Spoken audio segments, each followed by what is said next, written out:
ব্রাহ্মণবাড়িয়ার বিজয়নগর উপজেলার বুধন্তি ইউনিয়নের শশই গ্রামে ঢাকা সিলেট মহাসড়কে ট্রাকের সঙ্গে মুখোমুখি সংঘর্ষে একটি হাইচ গাড়ির চালক নিহত হয়েছেন।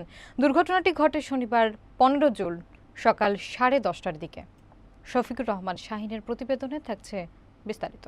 নিহত চালকের নাম সোহাগ। এতে আরও 6 থেকে 7 জন যাত্রী আহত হন, যাদের মধ্যে শামীমা সুলতানা নামে একজনের অবস্থা গুরুতর হওয়ায় তাকে ঢাকায় পাঠানো হয়েছে। প্রত্যক্ষদর্শীরা জানান, ঢাকা অভিমুখী একটি নুড়ি পাথরবাহী ট্রাক হঠাৎ রাস্তার বিপরীত থেকে মোড় নিলে বিপরীত দিক থেকে আসা হাইচ গাড়ি সঙ্গে মুখোমুখি সংঘর্ষে হয়।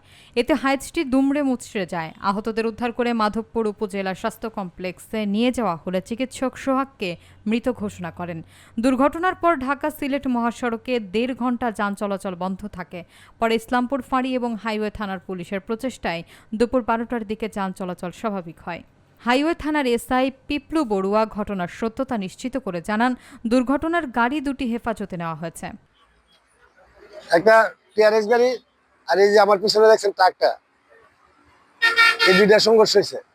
এই জায়গায় এসা ডাইরেক্ট মুখোমুখি হচ্ছে, অ্যাক্সিডেন্ট হচ্ছে।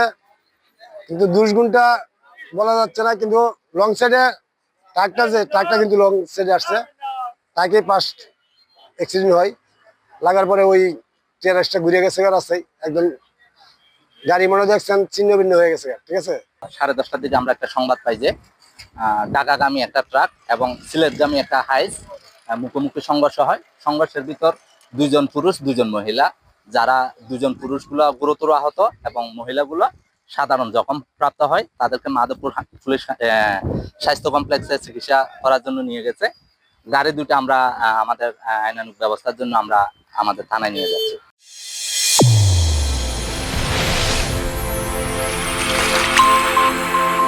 চ্যানেল A1 হৃদয়ের স্পন্দন।